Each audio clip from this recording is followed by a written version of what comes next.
Afaf. This is the outline. We're going to start with a short introduction about the different mindsets according to Dr. Carol Dweck, our study and its goals, participants, methods, results, and conclusions, recommendations, and the limitations of the study. We'll first start with a definition of a mindset, which is a set of beliefs that shape how you make sense of the world and yourself. It influences how you think, feel, and behave in any given situation. And this is according to Cherry 2021. Growth mindset and fixed mindset. These are two kinds of mindsets that were discussed and very deeply researched by Dr. Carol Dweck of Stanford and Harvard for 40 years now. And she talks about two different mindsets. The fixed mindset comes from the belief that your qualities are carved in stone, you cannot change them. However, the growth mindset comes from the belief that your basic qualities or traits you can cultivate through effort and hard work. And this is the picture of her book. This is her famous book that is read by so many, and because these mindsets can apply to business, to students at schools and universities, and in every way of life. Okay, Afaf? Okay, I'm trying to move forward. Something's happening. No, it's fine. You can. Let me share again. Sorry.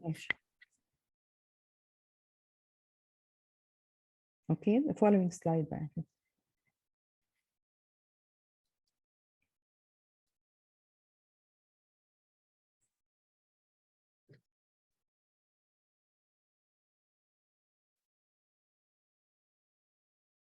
Slide 5, yes.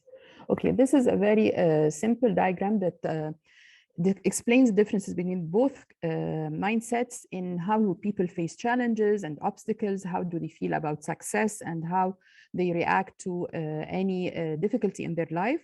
So we find them both are very different, and we'll get into this more when we progress. Next. Okay, now the very important question, and this is the focus of our research, can we change mindsets? And the answer is yes, we can. However, this is not easy, and it doesn't happen instantly. It needs a lot of effort and hard work, but there is hope that we can actually change our mindsets from a fixed mindset to a growth mindset. And this is what we have been observing with our students over the years. Next. Okay. The premise is what any person in the world can learn, almost all persons can learn, and this is a very important if provided with appropriate prior and current conditions of learning. So the takeaway of the message is learning conditions and environment have a huge impact on future abilities, skills, and attitudes. Next. Okay, now our current research is concerned with the concepts of growth mindset and fixed mindset, as I said before, and their impact on the people's perceptions of their abilities and intelligences and talents and everything, and even their self-worth. And although most people believe that their level of intelligence is fixed and it cannot be changed, and if I have an average IQ, I will live my whole life with this average IQ, other people believe that with hard effort and resilience and sustained performance and working hard on your goals, you can change your intelligence, your abilities, your talents, and everything. Next. Now, the goals of our study, we have three main goals, and these are first, raising the awareness of the participants, and our participants were teachers and students, of the kind of mindsets they possess. And then we wanted to teach them about the growth mindset and the fixed mindset, and the importance of knowing that these mindsets can be changed, and then at the end realizing the effect of such knowledge when they learn about these mindsets, realizing and finding out how much progress in their concepts about themselves, about their self-esteem changes after they know that there is something that's called growth mindset that we can develop by hard work and by time. Next. Okay, now the current study aims at investigating the following. The prevalent kind of mindsets beliefs in both teachers and students. So we wanted to find out before the intervention what kind of mindsets they possess, whether it was fixed or growth mindset, and this through using the survey that was developed by Dr. Carol Dweck. And then finally, the effects of the interventions that we're going to introduce through the teachers about teaching the students about and raising awareness towards the different mindsets with their perception of themselves and their abilities to change will change after the intervention or not. Now, the participants were 193 students in English Auto 10, and this English Auto 10 course is a semi-freshman course where students take 3 hours of English, of intensive English, 4 days a week, together with another 2 academic courses. And the participants, and also we had 16 teachers who teach in the same program, and the participants had the option of filling a survey that will define whether they have a fixed mindset or a growth mindset. Okay, the methods, as I said, was a survey administered to both teachers and students. And the intervention involved a set of readings and videos throughout the first half of the semester on the significance of growth mindset in the learning process, motivation of the students to do better, and their self-worth. The survey was developed by Dr. Carol Dweck, and I will share the survey in the next slide. Some of the questions of the survey, like for instance, your intelligence is something very basic about you that cannot change very much. No matter how much intelligence you have, you can always change it quite a bit. What you are a certain kind of person, and there is not much that you can do about this. Also, only a few people will be truly good at sports. You have to be born with it. And such beliefs, there are 20 questions that we gave to the students and the teachers at the beginning of the semester. Next, Afaf. Now, as you see, there are certain items that were asking about the ability, the fixed ability, the fixed mindset ability, and also the fixed mindset personality traits, because they're different. Next. Afaf. Okay, now this is the method of intervention. We developed a module that's called Mindset. How we can learn to fulfill our potential, because our aim is giving students at the end, we usually teach this or do this at the beginning of the semester, giving them hope that no matter where you are, you can develop, you can improve, and no matter how your English proficiency is low or so, we can also work on it and make it better. So this module consisted of 17 readings that they had comprehension questions on it, and also they could summarize. We had listening, 21 TED Talks on the topic by Carol Dweck and others who also referred to Carol Dweck and her work on the mindsets. Oral presentations, teachers encouraged their students to do their first oral presentation on the theme of growth mindset and its effect on their school performance. And also, when we give them text to summarize, we also ask them to respond to the text by writing responses that will link and connect what they learned or what they read about in the text to their lives, and if this will affect them later or not. Next. Okay, in the writing, after the students responded to the survey the first time, they were asked to reflect on it. Also, after administering the survey for the second time towards the end of the semester, the students had to write. This was a very integral part of the method of the study, is to ask them to reflect. This was a must. They had to reflect on how they started out with what kind of mindset, and if this kind of mindset after the intervention and learning and reading and writing and listening to talks about mindset has changed or not. In addition to reflections, we provided also a number of essay prompts where they can link their knowledge of the growth mindset and fixed mindset in their writing. Next. Okay, the first survey was given during the first 10 days of the semester. And then the last one, or the second one, was given in week 10 after the intervention and after the students read and learned about growth and fixed mindsets and had the time to reflect and discuss with their teachers and with their peers the two concepts. Next. Okay, I'll walk you through the results that we had.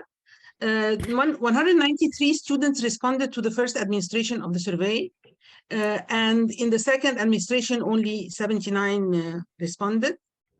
These are samples of the results, and that's the kind of analysis we did with the results. So you can see for yourself on an item like this, your intelligence is something very basic about you that you can't change, and they had to strongly agree, disagree, and strongly disagree. And as you see, a lot of people disagreed and strongly disagreed with that. But after the intervention, okay, this percentage grew. The same thing happened here in something like this. You can learn new things, but you can't really change how intelligent you are. Again, after the second one is after the intervention. As you see here, there's more disagreement than agreement. Okay, generally speaking, the results of the second administration of the survey, after, of course, becoming aware of the two types of mindsets and by reading about them and listening and reflecting and doing all these kinds of things, students showed sign of appreciating the importance of the growth mindset and making an attempt to adopt it. They were more positive about the growth mindset ability. The significant differences, students, in terms of the items that actually significantly differed from the first survey to the second survey, they reacted differently to notions like it's impossible to change one's intelligence. If one's smart, one does not need to work hard, for example, and learning capacity can become much better. The less significant ones were avoiding trying new and stressful things. Only certain people can do math, for example, not wanting feedback or not seeking feedback, and hard work leading to improvement. However, when it was about something like musical talent, the results actually went down because it's very difficult to believe that these kinds of talents will grow. Okay, only few people think so. In case of the items that were about the personality growth mindset, the results of the second administration of the survey showed clear differences in students' responses. So they became more negative towards the fixed personality mindset and more positive towards the growth personality mindset. The most significant differences were seen in all the items that related to the fixed personality mindset, which stated that it was difficult to change one's personality even if one could do things differently. In terms of the growth personality mindset, they were more inclined to believe that human beings are basically good despite their wrong decisions. The less significant differences were seen in the items related to the possibility of substantially changing one's personality, and responses went down on items pertaining to the possibility of changing the basic things in one's personality. Students' reflections were really very, very interesting. And these are the most significant ones, and we grouped them into several categories. The majority had not known the terms before. They did not know that there was something called the growth mindset and the fixed mindset. So like before taking this course, I did not know, nor was I interested to learn what a growth mindset was. Many discovered they had a fixed mindset. After acknowledging what fixed and growth mindsets are, it's safe to say that I initially started the semester with a fixed mindset. The majority were positive about learning about a growth mindset in class, and many tried to adopt it in their life. A growth mindset is a vital mindset one should adopt if one wants to excel and develop oneself.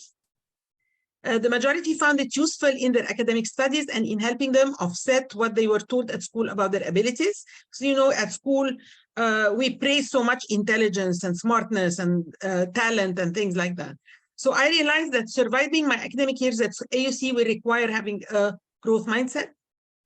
Some students even wanted to apply the concept in their sports and other hobbies. I will learn how to play the drums, which is one of the tasks I believed only talented individuals can do. Many appreciated the teachers' efforts in trying to instill in them early on in the semester. I'm really thankful to get to know about mindsets in this English course. And many perceived the change that happened in their academic and other achievements because of this awareness. Having a growth mindset has helped me improve as a learner. Many were initially negative or apprehensive about getting feedback. We don't get it readily, but they changed their mindset, seeing that it helps one improve. I developed a growth mindset and grew to accept myself and my failures. I learned that it's wise to learn from our failures rather than ignore them. And many changed their attitude about getting good or bad grades, recognizing that the process of learning, effort, trial, and error changing strategies and gradual improvement are more important. Each failure is now a motivation to challenge myself and prove that no matter how hard the course is, by practice and perseverance, a person can be the expert in anything. Many became more self-confident and optimistic. Growth mindset changed the way I look at things to the better, and it made me more efficient and productive. Also, students' reflections showed that they have understood the concept and were able to rephrase it in their own way. So someone said, thanks to my adoption of this unique mentality, I stopped depending on pure innate gifts such as intelligence and talent. Some students even decided to pursue a major or a specialization that they were apprehensive about, like, for example, computer science, because they thought they did not have the necessary skills like math skills. So after getting to learn about growth mindsets, I decided to take on economics and overcome my fear of math. So these were actually very encouraging results. As for the teacher survey, 16 teachers responded to the first administration of the survey, but only 3 responded to the second. The results of the first administration of the survey showed the following. And these are examples of the items that teachers responded to. So math is much easier to learn if you are male or maybe come from a culture who values math. The great majority disagreed with that. You can learn new things, but you can't really change how intelligent you are. Also, there is a lot of disagreement with that. Truly smart people do not need to try hard. And also, there's a lot of disagreement on that. As you see, the teachers tend to understand the concept better from the beginning. The results showed that the participant teachers were consistently and strongly against the fixed ability mindset. And for the growth ability mindset, the results were the mirror image of the first set, indicating that teachers were strong proponents of the growth mindset. They were all in favor of hard work that would lead to development of skills and intelligence. All appreciative of formative feedback on their own performance, and mostly believing that intelligence and even talent can improve. Similarly, high percentages of teachers were against a fixed personality mindset, which postulates that it's very difficult for one's personality to change. They were evenly divided on that people might do things differently over time, but that did not necessarily mean that their character changed. The results on the growth personality mindset were considerably high, especially on the first item, on which 100% agreed that one could always change one's personality, and 81% agreed that one could always substantially change. There were slight differences between the responses of the first and the second surveys in terms of percentages, but due to the very low response rate in the second one, we decided to forego the comparison until we redo them in another semester. Our conclusions, and that's the most important part, being introduced to the concept of the growth mindset through the different interventions made a favorable difference in students' mindsets with regards to abilities as well as their learning and development. So it's very important to make the student aware, to teach them what it is, because they may not have even heard of them before. And when they know, they're more conscious of it, and therefore they try to implement its principles. Change occurred in students' attitudes toward improving their abilities after being taught the growth mindset, except in areas strongly believed to need inborn talent like me. So it actually encouraged students to try, make effort, accept feedback, and actually consciously make an effort to develop certain skills. Disagreeing more with the idea that it was difficult to change one's personality, even if one could do things differently, indicates a change in students' mindset from fixed and towards growth personality mindset. Although students showed some change in their growth personality mindset, they were less willing to believe that change can take place in the basic things about one's personality. And I think most of us believe in that personality is difficult to change. Although in the first administration of the surveys, teachers showed that they were strongly against the fixed mindset and for the growth mindset, it's important to note that they were given a short introduction at the beginning of the semester. So we actually told them that this is our research and that this is what we're going to do, and maybe that affected their responses on the first one. So maybe next time if we do it, we will not really give that introduction.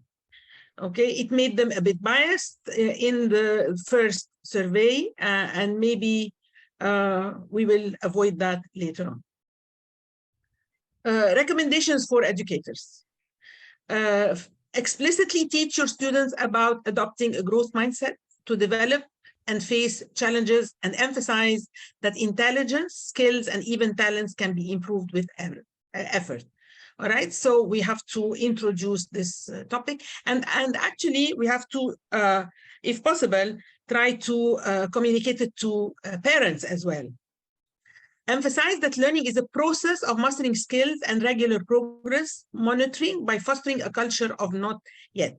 So the product is not as important as the process, okay? And in order to master anything or be good at it, we go through this process step by step, and there's always not yet. So I'm not good at math yet, but I will do whatever it takes to improve, okay? Give time for learning. Don't always put students in a test situation and de-emphasize grades, okay? So there's a time for learning, and when in this period of learning, the students can experiment, can do things, can make mistakes, okay?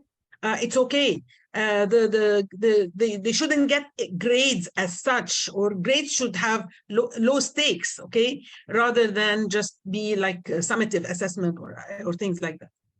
Praise and reward effort rather than smartness and fast accomplishments, okay? So effort is important.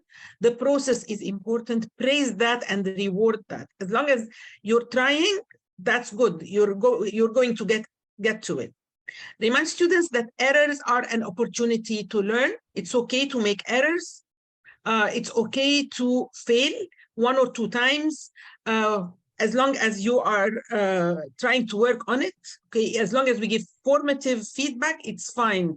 Failure is an inevitable step in our learning. Knowing one's mindset is the key to working on it, whether you are a student or a teacher. Try to recognize what your mindset is and try to work on it. The limitations of our study was the time of the second administration of the survey was inconvenient for teachers and students. At that time, they were pretty busy with so many things, assessments and so many other things that they wanted to finish and wrap up and so on. So it was not really a very good one. So maybe in the second administration should be done earlier. Introduction given to teachers about the study may have biased the results. So we'll try to avoid that later on.